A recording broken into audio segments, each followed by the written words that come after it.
Trying something gigantic every now and again.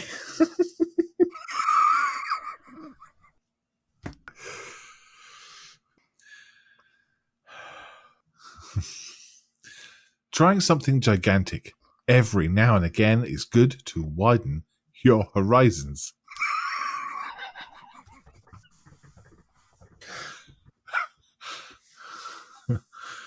Oh, dear. Try that once more. Trying something... Oh, gee, fuck.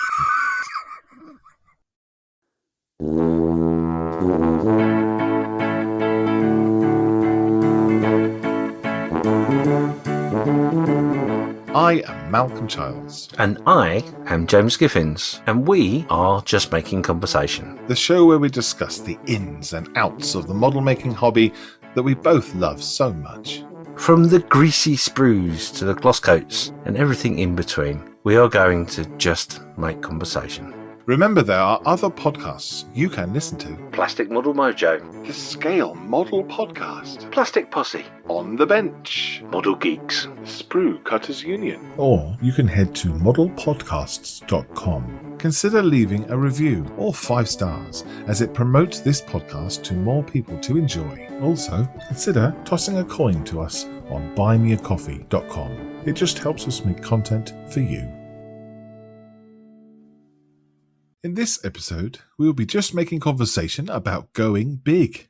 Do your eyes light up at the size of large model parts and colossal model kit boxes brimming with sprues? Sometimes size matters, for the love of those finer details, or maybe just to make it easier to see. The more sizable the model, the more you can go crazy on the extra details inside your aircraft, or tank, or ship. Is it important to be able to see the extra details in it, or knowing that they're just there is enough?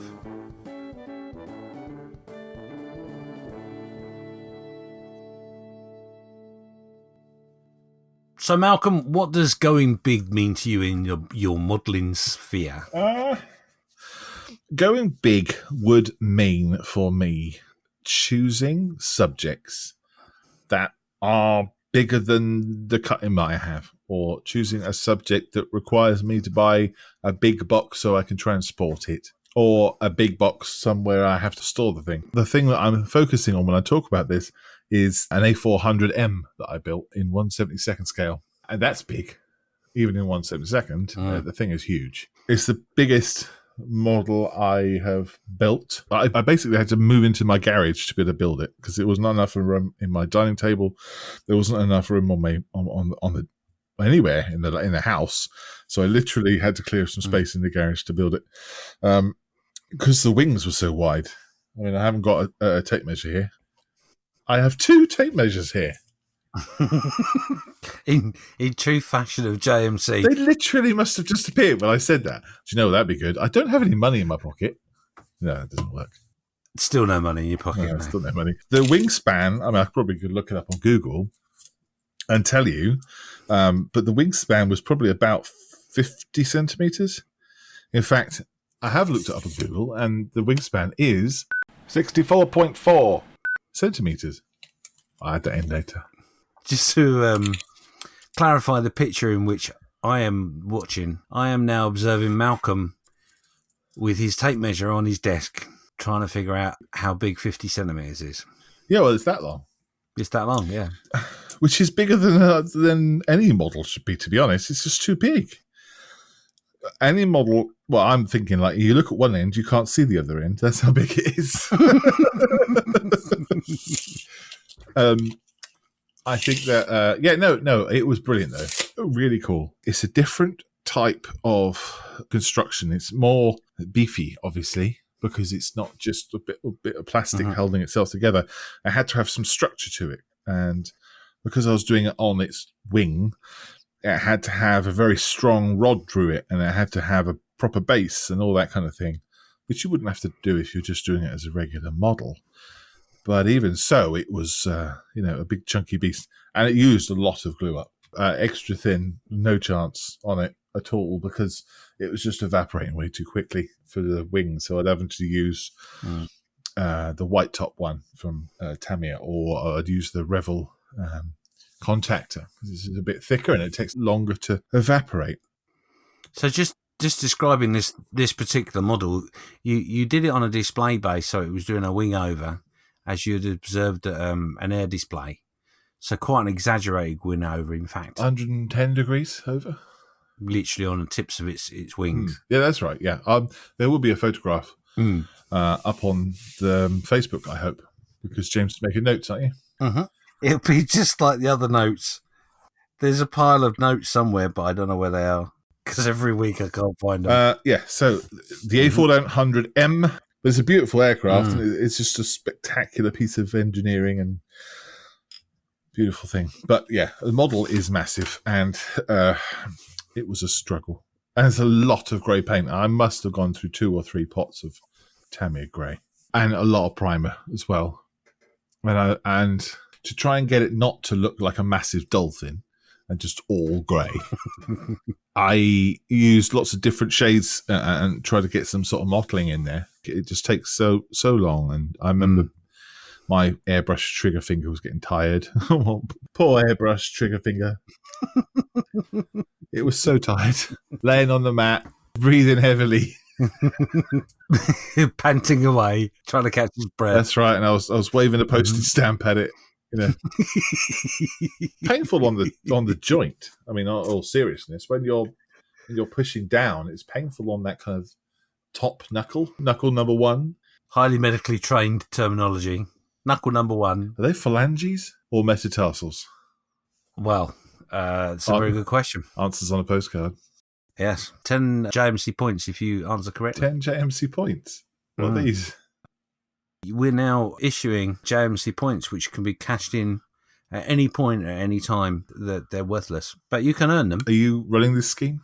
Oh no, we've got an outside body doing it, which is costing us a fortune. Outside body. So that's what I would say we're going big. I have also built the 1/32 scale of Spitfire, and for a Spitfire, it's a big model. And this was a Revell kit as well. Of course it was. Just checking. Yeah, of course it was. It's the Revell Mark 2A, and it's brilliant kit. Yeah, that was big. I really enjoyed that actually because it wasn't too big for the desk. What about you? Yes, I don't mind going big every now and again. Obviously, the title is a little bit misleading because maybe we should be talking about the bigger scales, but it's not necessarily about the bigger scales because obviously, like you said, the 1/72 can be quite a large model in itself, depending on what the subject is. See, in my stash, I've got quite a few big items, like, for example, the Trumpeter BR-52 train, which is in the stash. I will build it at some point, but I am scared of it. Is that big because it's a big loco? I mean, it's long and thin, right? Longer than it is wide, obviously. Yes. It's a train. It's quite chunky. It's got a lot of parts. I guess it's got a lot of bogies and stuff. I mean, it's 1/35th, but it has got an awful lot of parts. Right. And if you really want to go mad, you can go photo etch crazy on it too. I haven't got the photo etch, but I think one of the things that makes me scared of that particular kit is that I'm not quite sure how I want it. Because in a way, I'd like to make it pristine or working, so dirty working, but nice. But I'd also like to blow it up as well. Right. Did any ever get derailed or anything like that? Do you know of? Have you done any research? Oh, God, yeah. There's loads of good pictures of them shot up by aircraft, Allied aircraft, bombed, sat in stations and all that sort of stuff. Yeah, there's loads. Did you ever watch Thomas the Tank Engine as a kid? I did. Do you remember when Edward wouldn't come out of the tunnel because it was raining? Yes. Was it Edward? I think it was Edward, yeah. Red engine. No. Green engine. Oh, green engine. Big green engine like Gordon. Do you remember his name? I can't remember. But do you remember the episode when that train would not come out of the tunnel because it was raining outside? And the Fat Controller said, well, fine, I'll brick you up then. And he bricked the tunnel up with the train inside it, given these are sentient beings. That's pretty harsh, yeah. Yeah. Anyway, then he realised that his new paint job was now getting horrible and weathered inside the tunnel. And when you're talking about your train being weathered, that's exactly what I thought of. A weathered Thomas the Tank Engine train. I could do that train in a tunnel that's bricked up. That'd be brilliant. What, completely bricked up? Yeah, good idea. So, yeah, I don't think you win competitions or the adoration of your peers if you just say that here's a box. It's got a really nice model inside it. It's in there. I know it is, honest. I just got to find a figure of a fat controller stood on the rails. And he's standing on a box. Oh, was he on a box? So he could get up to eye level to whoever it was. Ah. What's the name of that train? Should I Google it live? You're going to have to Google it and you're going to have to find a picture. That's another one on your notes. I don't know what his plan was. I mean, he's a terrible father. What's my Thomas Tank Engine Friends? I suppose that's what I should do. Just put Thomas the Tank Engine bricked in tunnel. Bricked in tunnel. This is brilliant podcast, isn't it? This is cutting edge stuff. Hey, we're on the. We're well out there. Advert for YouTube. Right, it was Henry. Oh, there we go. Henry, the fussy engine, had just got his paint job done, and then it was raining, so he didn't going to get it wet, and then he paid the price. Or paid the price by being at that blooming yard, because they're horrible to him. But so, you're going to weather your train, and you've got lots of ideas, yeah? Yeah, there's lots of different ways in which I'd like to do it. Funny enough, going on the going big scenario, what I quite like to do is the loco in a station that has been bombed where another loco has been damaged. So there are two locos, one damaged and one not. But that would be going big. Yeah, that'd be great. That'd be like a whole 360 kind of deal, isn't it, as well? Oh, yeah. I would need my own transit just for that one kit. Yeah, I mean, funny enough, in my research that I've done for it, I did see a picture of Liverpool Street in London where it had been struck by a bomb and the devastation it had caused to the railway carriages and a couple of locos. So there are lots of pictures out there. That would be very nice to see recreated. A couple of other kits in which I've got, which would fit into the category of going big, would be the nose section from Hong Kong models of the Lancaster B1. Oh, yeah. And the reason I went for the nose section, which is obviously the nose and the cockpit, etc., is because to get the whole bomber, that's a very big kit. Beautiful. I just, the nose will do me. Thank you very much. I think that's genius, just releasing a nose. Yeah. I think it's a way to go, to be honest, with the big kits and those sort of subjects, because your world's yours, you can do all sorts of things with it. That's kind of the bit that people were looking at, wouldn't it? Business end. And to be able to have a model that you just have to focus that part on, it's nice. It's a lovely idea. It's not new, though. I've seen you can get models of cockpits, like jets and things like that. Yeah. There's a model of a F-16. It's not a new idea. It's just something that hasn't been readily available. You can pick up lots of resin cockpits for jets and stuff, that are a large scale, that is just the cockpit. They've been around for a long time. But as a kit, plastic kit, I can't think of any off the top of my head that are similar. But you got your 148 B-17s from Hong Kong models where you've got one side of the fuselage that is clear plastic. So you can look into your B-17 and all the bits that you've done in there. Personally, not for me. I can understand why people do them. I've seen a few that have been done where they've been painted in like a cutaway design. That makes sense to me. Yep, me too. I think that works quite well. To be honest, the whole plastic side of an aircraft is not a new thing either. They've been around for quite a while. Yeah. I can remember one as a kid. Can't think what the kit was, but I don't like that idea myself. The clear plastic would be difficult to see through. You can't make it so that you doesn't warp the light. So if you're trying to look through it, you wouldn't be able to see any proper details anyway. And if they were, they would be wobbly. See, that's the funny part about it, though, isn't it? Is it gets into the argument of, which we'll do in another podcast, of if you have the ability to throw resin or photo etch or whatever into an aircraft, for an example, or a tank or whatever, and then you close it all up and you can't see it, was there any point? Did you need to do that? Yeah, another podcast, we'll explore that. Hidden details, what's the point? Yeah. Or something catchier. So I can understand where that idea comes from, but like you say, that I don't think I've ever seen a plastic side of an aircraft or anything that has been clear enough to pick out all the detail anyway. It's funny, actually, you're talking about that Lancaster. I was at a model show last weekend, localish area, and there was the exact Lancaster front nose you're talking about. And it was very well put together, a nice, neat model. But for me, the glass was way too shiny. All you could really see was glass until you got close up. You couldn't see in because the glass was just too thick, I suppose. I mean, the model wasn't weathered at all, but that, yes, by the by. You just couldn't see in. If you've got the nose cone, you've got all that detail in there, show it off. Work with what you got, baby. But yeah, that's kind of another podcast. We're talking about big stuff, aren't we? I mean, obviously, space was a consideration and money. But the nose cone, for me, I hope in the future, will give me the ability to do what I want to do. And my idea is that I'm actually going to split the model in half. So you'll have 2 nose sections of the Lancaster, and you'll be able to see either side. So the painted fuselage sides will be opposite each other, and the outer sides will be visible. So like it's split in half, you mean? Yeah, so basically to put more meat on the bones, basically the way I envisaged that model being made is a factory setting. I'm with you. You've got 2 identical noses that are being worked on by factory workers, and the inner side of the 2 nose cones that are sat next to each other, or one will be bare metal and the other one will be starting to be painted. I see. And the opposite sides, so the outer sides of the models, will be putting panels on and riveting and all that sort of stuff. It's a little bit probably wrong in the way in which I'll do it, but it is to be able to show off the actual frame in more detail. I think there would have to be one angle that you'd look at it from. So one of the sides would be the super detailed end.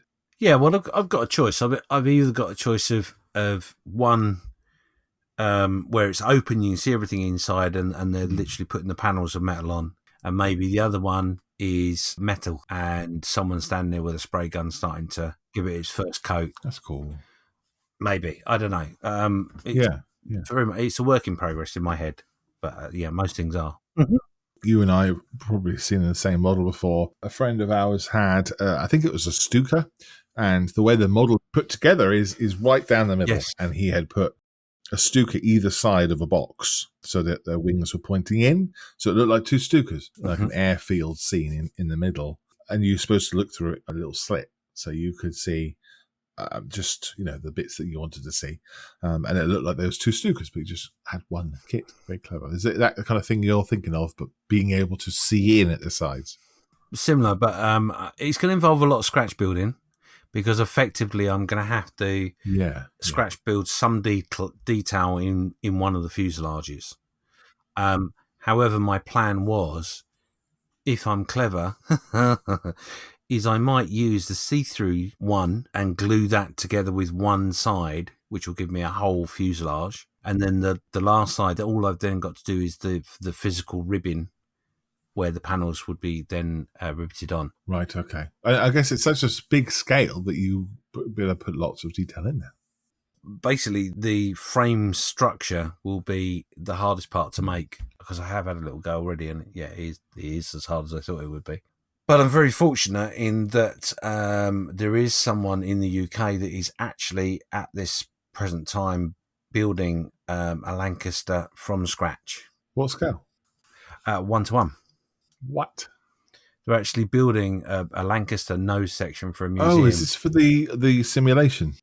No, I don't think it's being used for a simulation. It's just a bunch of engineers that got together and decided they wanted to build a Lancaster. Wow. Do they have one? Or they're building it literally all from scratch? No, they're literally building it. They literally are making every single piece. The dials and that sort of stuff, they're all original or sourced replicas, but the actual framework itself is all brand new. Wow. Okay.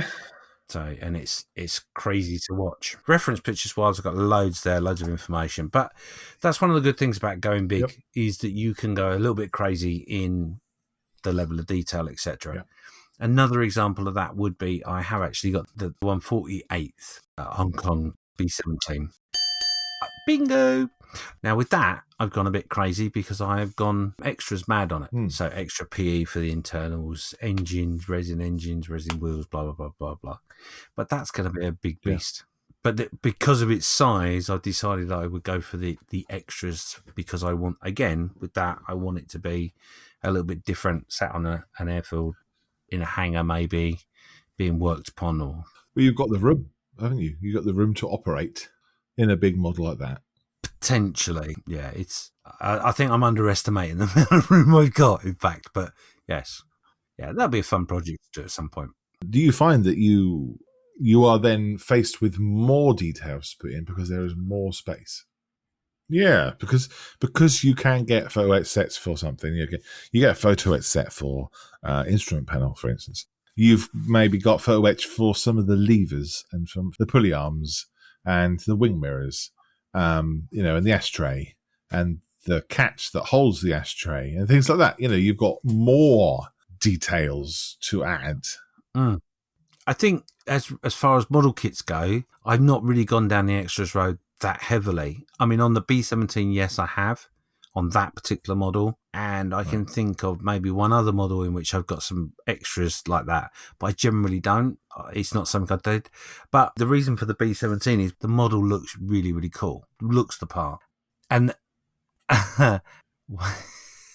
this will sound really silly. If I'm honest, I have actually got the same model in 1/32. Okay, that's not silly. That's fine. No, that's not silly. That's just being greedy. What's silly is I ordered some things for the 1/48 that ended up being a 1/35. So I have actually got engines for the 1/35 as well by accident. Did you end up buying the 1/32 model because you had the 1/32 aftermarket parts? No, I bought. Okay, That would be silly. I bought that model purely because I walked into Telford one year and went, "Oh my God, it's there! I need it! I must have it!" We talked about it earlier in another podcast. I think we talk about it in every podcast. Yeah, the reason I went for the 1/48 is because, a little bit like a lot of things I do, I tend to buy something that's quite expensive and then go, I haven't really got the confidence for that. So I buy a smaller version of it to try and give me the confidence to do it. Gosh, yeah. And then when you get home, you went, oh, why didn't I buy the big one? Yeah. So the B17 was, I thought it'd be cool because it's a smaller version of the bigger kit. But I also, with that particular build, found a very unusual configuration of the B17, which was British. Oh, I see. That's where you're going with it, right?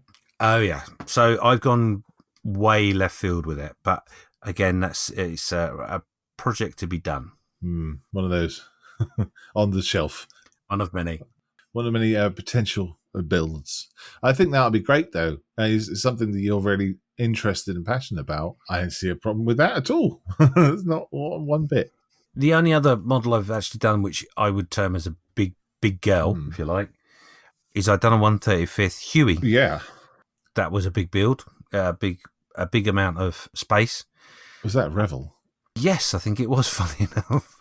But to combat the amount of space that it would take across the bench, not vertically, The other one, horizontally, I decided to put it vertically. That sounds a bit weird. I'm hanging it in the middle of a tree. Okay, yeah. But I didn't realise quite how big the tree would end up having to be to house the. So, yeah. 1/35 scale tree is, about 50 60 centimetres tall. Could I borrow one of your tape measures? I'll measure it. I haven't got any.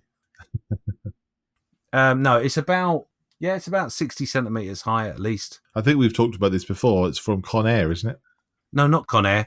Air America and Predator. Predator? Yeah. There can't be that many films that have hanging helicopters in trees. No, they generally don't work very well when hanging from trees. No. Get fresh ones, ripe ones. So, yeah, that's my extent of going big. Go back to something you touched on a minute ago about the fact that I'm lucky enough to have quite a large space to build my stuff in. And the temptation with that is, because I love dioramas, is to go a bit crazy with diorama size. Mm-hmm. We talked about all the finer detail in which I can form down. But yeah, I do struggle with that because you have a 1/35 tank and you're like, I'll put a Jeep next to it and then I'll put this next to it and then, it's on a street corner and before you know it, it's gone big.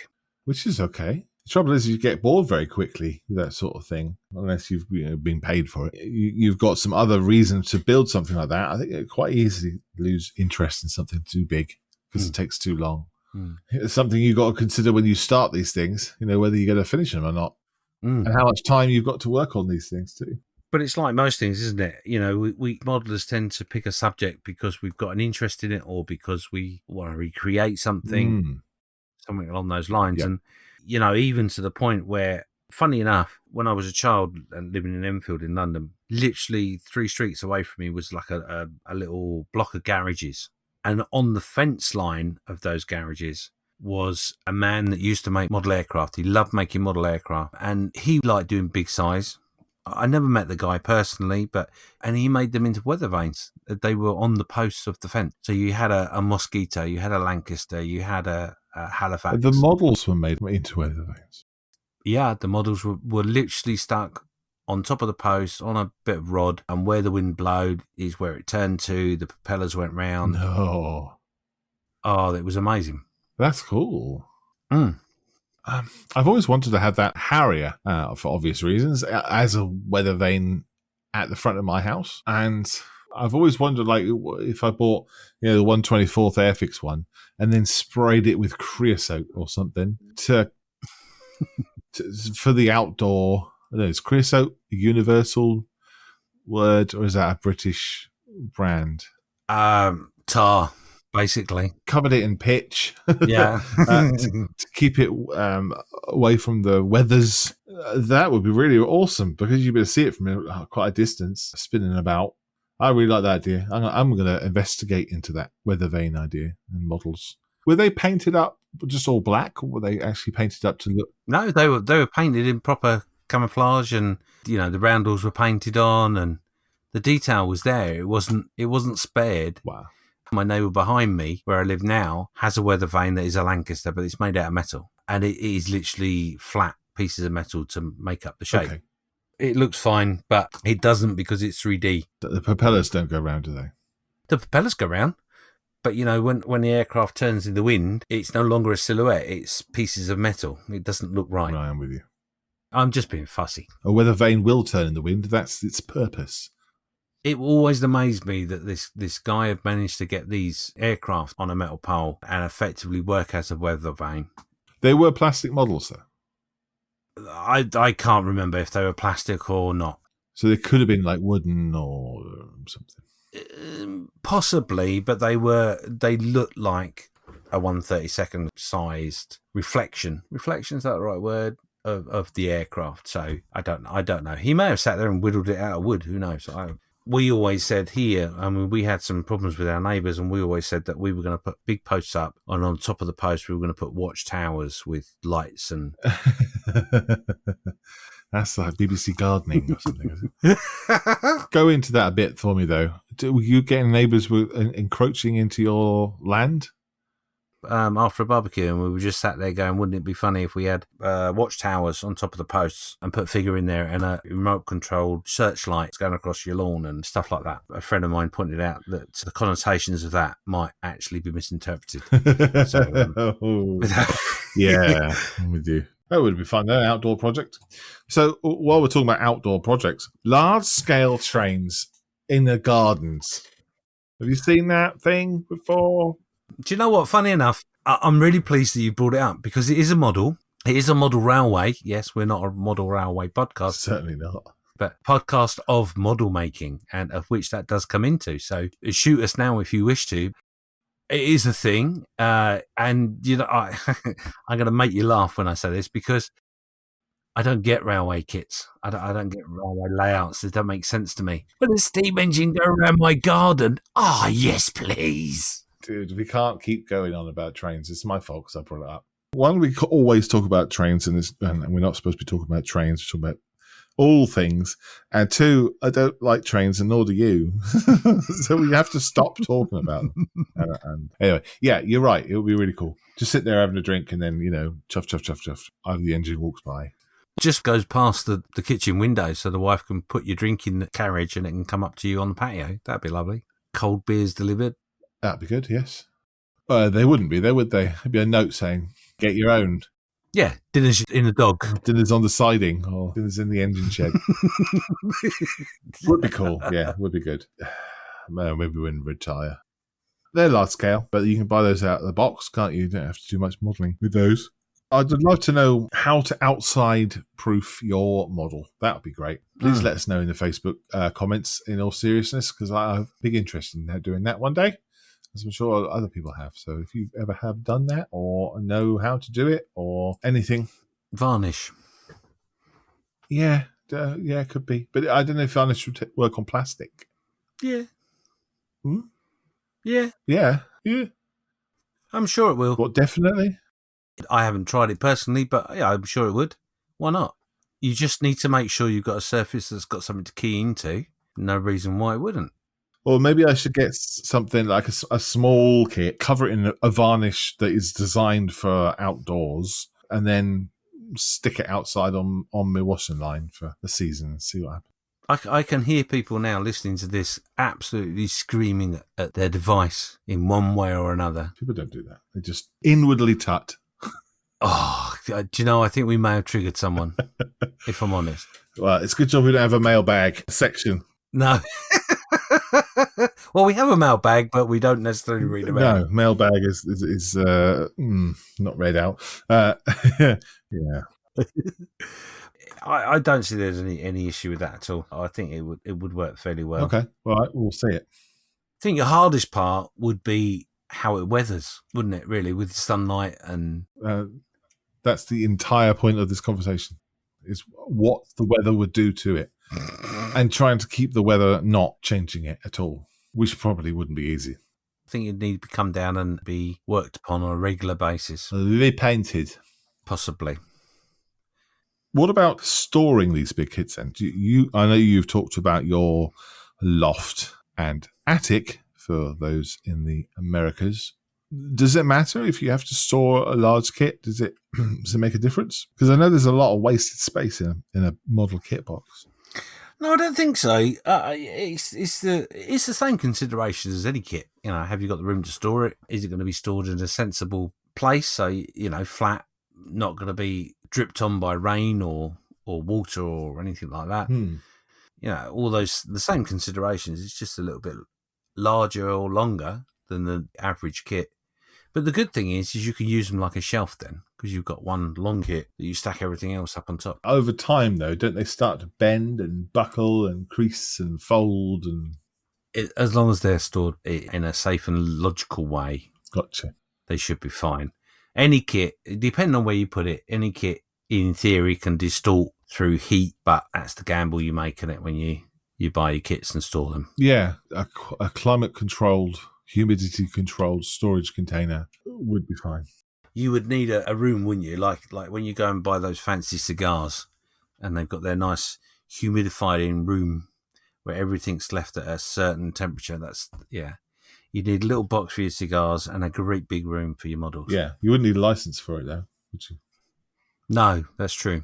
Would the cigar smoke ruin your model kit? Or certainly when, you sell it to somebody and they go, oh, wow, look, a 1/32 scale kit, and they get it home and then they open it up and all this, smell of cigar smoke fills the air, they're going to be a bit annoyed. Mm-hmm. I don't know if anyone's ever done that, bought a secondhand kit and then be able to smell the person's house. It's pretty gross. Yes, it's not nice. It's not nice. No, it's not. It's like, that person's house smells like this. That was subject to another podcast, baby. Again, that's down to where you store it, etc. If there is the likelihood that you're going to move your kits on, store them somewhere away from pets, children, and smoke. And damp as well. And damp, yeah, obviously. No, so for me, my storage is minimal. Everything I have in terms of stash can be fitted in 3 big boxes, microwave-sized boxes. Boxes that would put a microwave in it, not a box that is the size of a microwave. And not the space that's inside the microwave, because that'd be even smaller. Yes. You know what I mean? A big box that's approximately 50 centimetres cubed.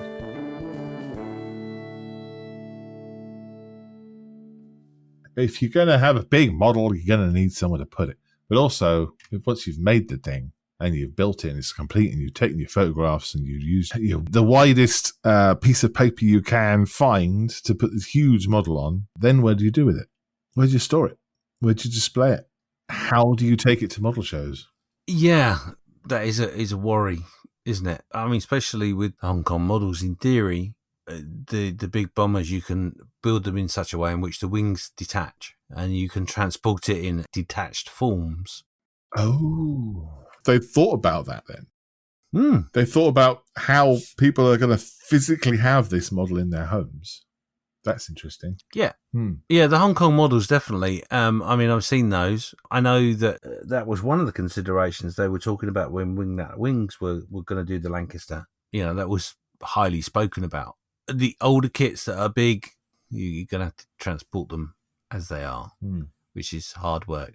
But storage, remember, one of the good things, especially with aircraft, realistically for storage, all you need is a wall, and you don't necessarily have to put a shelf. You could just put them on a hook, so they literally are flat against the wall. Oh, like a double hook, like a guitar hook. I mean. Yeah. So a hook under the wings or something that holds the plane. Or yeah, I've seen people do that. I would personally be really concerned about the strength of my tailplane. Yeah. How strong is the back end? It's a concern that I would have all the time if I was looking at those big models and worried about, whether it's going to snap, because you're relying on the actual plastic and the strength and structure of that part of the aircraft in such a way that's not designed to do. Is it? If your model fell off the wall, you couldn't go complaining to anyone. Well, it depends, doesn't it? If someone was thumping up the stairs that was behind that wall and all your models fell down, then you complain the person that's thumping up the stairs. There is a similar I've seen. I don't know whether it's an adaptation of something else or whether it's specifically for models. But I have seen a hanger that's very much like a plate hanger, where people hang plates on the walls. They have 4 elements that hold that plate to the wall. And they have a similar thing that you can do aircraft on the wall. It may be an adaptation of a plate hanger, but there are ways around it where you can spread the load over your model. You just got to think about it. Well, it would damage it, wouldn't it? These plate holders damage plates. That's why people say you've got nice plates, don't put them on the wall because it damages them. Yeah, I don't know. I've never seen this before. The thing with the plate, well, the ones I've seen anyway, the plate holders that you put on the wall, is they're spring-loaded. So the hooks that go around the plates... Like a bear trap. Sort of, in a way. The hooks that go around sometimes are bare. Like a bear trap. The hooks are on the porcelain or china or whatever your plate's made of, and that spring is pulling together while it's still on the plate, which can damage the edges. But we've gone off onto plates now. But there is a little bit of plastic you can put over those hooks to stop that damage from happening. Is there? Yeah, you can buy them, seriously. They're a little bit like shrink wrap, but a little bit thicker. And you put them over the hooks, and that stops any damage to your plates. Well, there's a thing. I did not know that. There we go. Is displaying your plates a British thing, or is it something that other countries do, I wonder? No, I'm sure I've seen other countries do it. Don't ask me why, but I've got Austrians in my mind for some strange reason. Fine. Maybe they are a nation of plate hangers. I don't know. It's a thing. Is it a thing? Yeah. Well, again, answers on a postcard. Let us know if you hang your models on the wall. Do you use plate hangers, and would that be a good thing? Now, if it is a good thing, we can slap a logo on it and sell it. A just making conversation thing. Yeah. Yeah. JMC aircraft hanging wall system. Yeah. What about tanks? How would you put those on the wall? Now, see, tanks are a little bit easier because all that would require is a hook. Well, I say a hook. A screw in the wall would be sufficient, and a hole in the bottom of your tank, and you could just slot it onto the screw head. So it would be driving on the wall? It'd be driving up the wall or down the wall, depending on which side of the world it is, I suppose. If it was an Australian tank, it'd be going up the wall. It'd be on the ceiling, wouldn't it? Upside down if it was Australian. Probably, yeah. Be honest, I don't think I've actually seen any vehicles attached to the wall. No. But in hindsight, thinking about it, that's not actually a bad idea. I don't know. I don't think it's the best way to display a vehicle because you only see it from the top. You'd have to put your head against the wall to see it from the side or the back. I don't think it would work for me. I mean, especially if it's a diorama, you'd have to put a whole thing against. Oh no, the diorama wouldn't work because that would be silly. That would be like one of those pictures. You know exactly what picture I'm thinking of as well. It would be like having a picture frame with a tank on it and it's hanging out on the wall because it's a bloody picture frame. It's what it's designed for. You know? Yeah. So, Yeah, that's true. That's the way to do it. Yep. If you had the tank going over a really steep hill and was angled towards the viewer and it was on the... Yeah, it'd be fine. You could do it. Well, the only other way to do it, to do dioramas, really, is a box diorama, and then it does stick on the wall, nice and easily. Yeah, if you put like a small tank on a box diorama, yes, and you've done one. I have to write that down, aren't I? Because you've done one, and I can put it onto the Facebook. I've got it here on my list. Oh, have you got a list too? Oh, yeah. Did you write Thomas Tank Engine on your list? Yeah. Why am I writing a list? Fat Controller Henry is what I put. A400M, did you put that on there? No, I put Wing Over. Put the leg over. That's a different podcast. It's called Just Making Love. Just being lucky.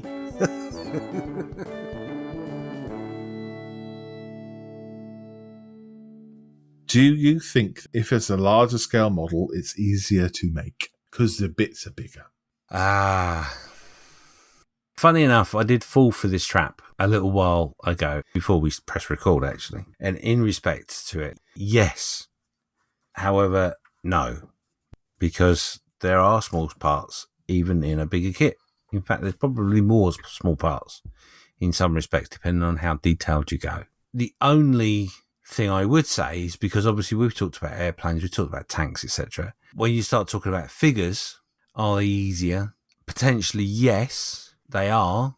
Obviously, the detail is finer, so there's more smaller detail within that. This is one of those things that I know triggers you. Big kits are easier for people that can't see properly. That's what people think, yes. And that's the trap they fall into. Someone's looking for a big kit because they can't see very well, or they have big tits for fingers.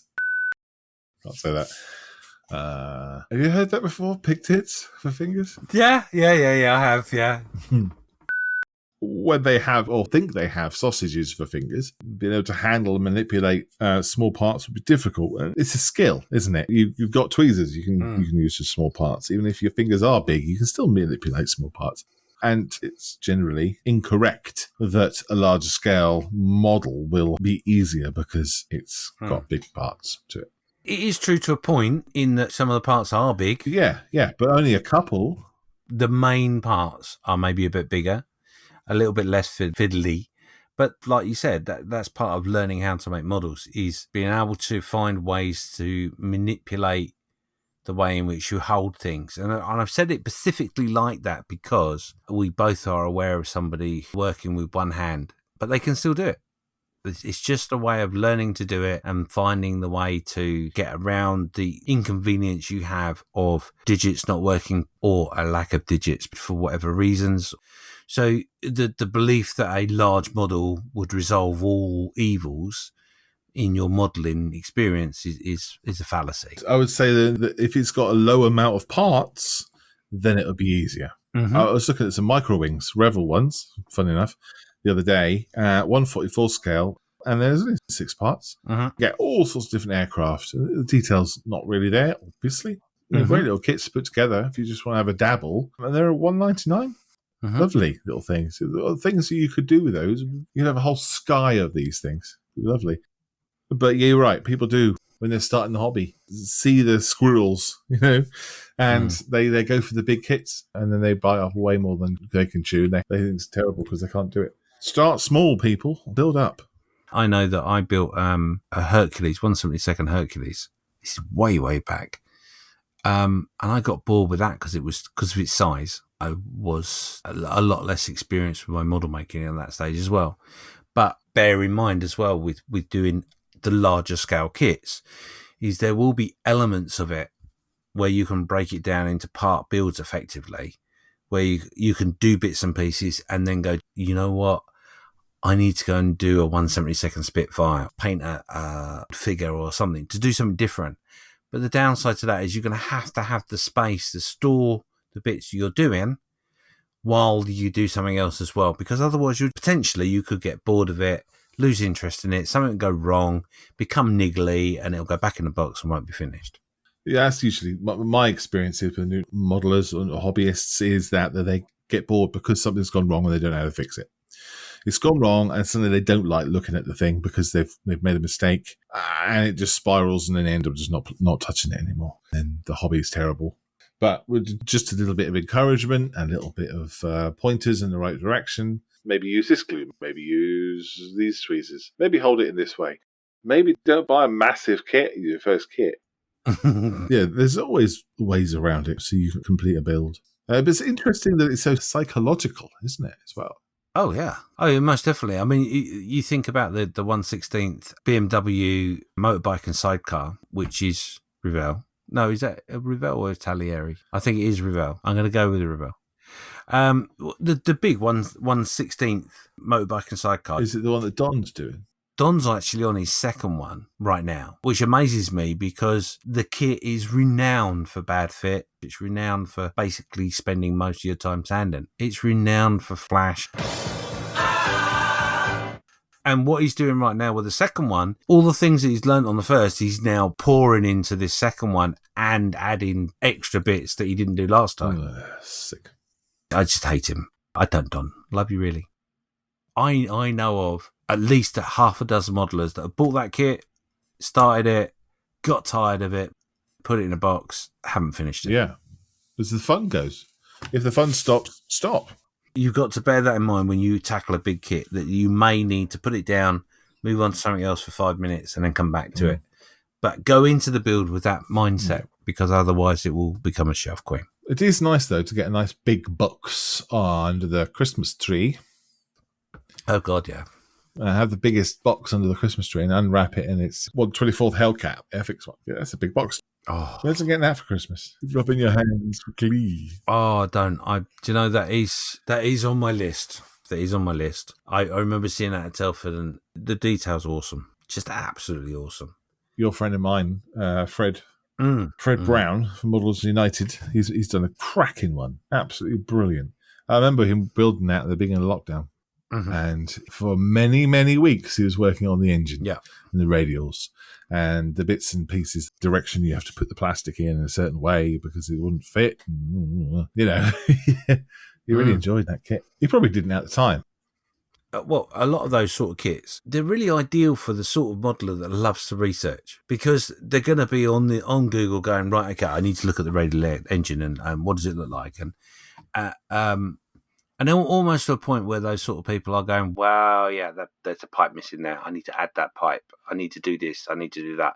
But there are people out there that really enjoy going, Airfix, you've done that wrong. It's a millimetre out of scale. I need to resolve that in some form, blah, blah, blah. It's interesting. No one thinks they're a rivet counter, but I've seen it at model shows all the time. And people say, oh, I don't like rivet counters, yada, yada, yada. And then seconds later, they're saying, that bomb is on the wrong pylon because there's a hole there for that flap to drop down. You know, and they're excited to be able to tell the person they've done it wrong and that they know better.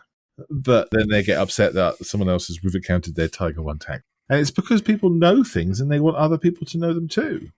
Yeah. And it's not going to be very helpful, but someone has done something incorrectly, let's say, or in your opinion it is, then it's very hard to say, oh, it's lovely, well done. You know, and hold that back. It almost feels like your duty to explain your knowledge, you know. Just the way that people do it, I guess, at model shows is not appreciated.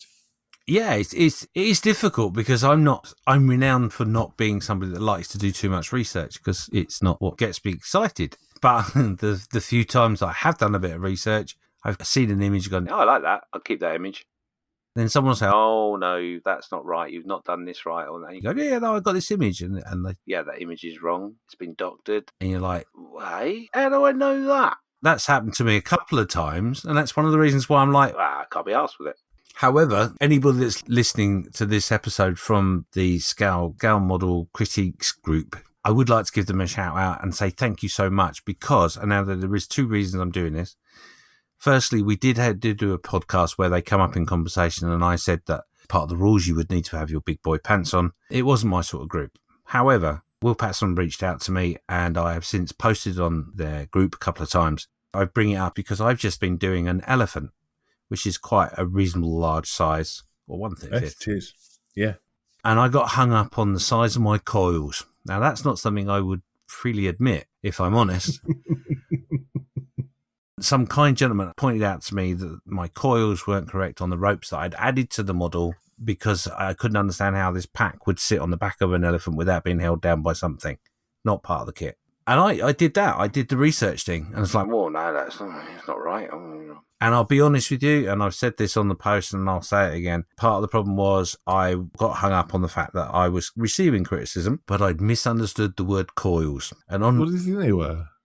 Do you know, I read it and I just, in my mind, I'm going, well, the ropes are where they're meant to be. What are you on about?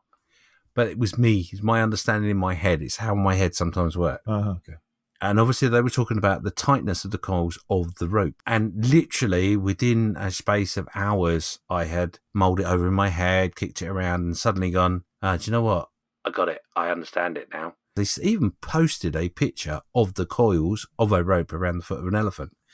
And my reaction was, there wouldn't be rope like that around the elephant's foot. What would you do that for? And I didn't twig it. Right. Reference pictures when you're going big and adding those finer bits of detail like the correctly coiled amount of coils on a piece of rope around an elephant's tummy. Yeah, it's important you do that. And don't trust the first picture you see either. Keep looking, compare notes of said pictures. Yeah, and do that before you start painting it. If you want the advice, it's there. If you want someone to look at it and give their opinion, you can, but do it before you finish the thing. But you obviously had asked on that forum there for criticism. I did, yeah. I specifically went to them because I knew they would give me a straight answer. Yeah, and they'd work hard with that answer too. They had, yeah. Someone had actually, because one of the guys did say, do you know, I actually had to Google this to figure out whether I was right in what I was thinking or not. The guys on there do a lot of effort to help you. Purposely wanted to make sure I had a shout out to them to say thank you very much. I'm learning. It's an exciting thing. Sounds strange, doesn't it? Yeah, I roped up my elephant in scale and it was very exciting. The other reason I'm mentioning the elephants is because obviously that's a figure and it's a bigger size figure, etc. And remember that when you go big, the effects in which you're going to use on a big figure or a big tank are going to be different to what you put on a smaller one. In as the area they take, not necessarily the technique. So sometimes to fine tune your techniques, doing it on a bigger surface and then reducing it is sometimes easier for some people. Mottling, for example. My A400. Did we talk about it before the show, or we talked about it while I was recording? No, we've talked about the mottling effect on your aircraft. Oh, I see. So you're just you're harping back to... Yeah, I'm referring back to it. Like a full circle thing. Very good. Oh, yes. Super professional. Should be after 20 episodes.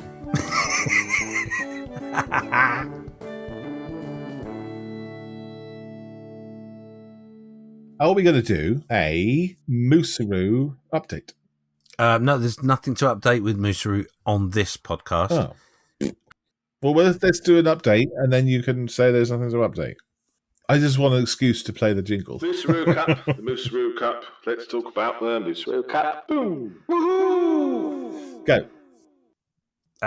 There is no massive update. I'm preparing, as I speak, as we record this, I'm preparing the kit for a kit review. Review will go up on my YouTube channel, but also will go up on the Facebook page. I am looking to be doing it live on Facebook. I have had official word back from the chief wrangler that how I create that journey, he's not really that worried about. Okay, great. I've also been listening to some other podcasts, and I know for a fact that the On the Bench crew are very much keeping everything under wraps. Yeah. We may only be the one out there in the open. Fine. We've got the balls to do it. This is it. I think this is the purpose that we've been given, is to shake up things, and yeah, it's all for fun. It's all about taking part and winning. Women? Taking part in women? Women? No, there's no women that come with the kit. No, it's all about winning. Oh, winning. Honestly. And he's got his headphones on. Enunciate. You got to remember, I'm from London. We don't enunciate anything unless it's bangers and mash.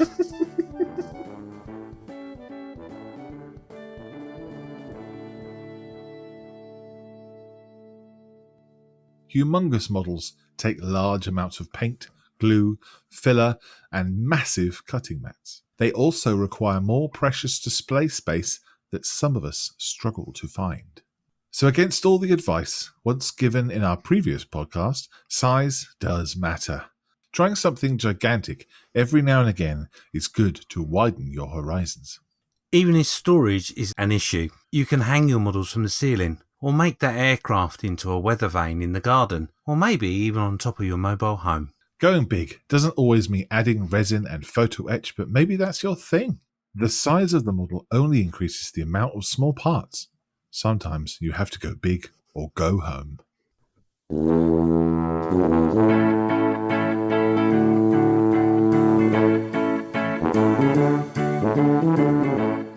You've been listening to Just Making Conversation with James Skiffins and Malcolm Childs. Follow us on Facebook, where we post photos, updates, and other nonsense. Let us know what you are just making and what your thoughts are on the conversation on this episode. A big thank you to our supporters: Mike, Robert, Andrew, John, Mike, Jeff, Richard, Lynn, Gordon, and 4 others who took the time to buy me a coffee. If you would like to grind some beans with us, just join us on buymeacoffee.com. If you do show your support, why not leave a message with your name so we can give you a shout out too. Next time we'll be just making conversation about going small. Goodbye. Goodbye, take care.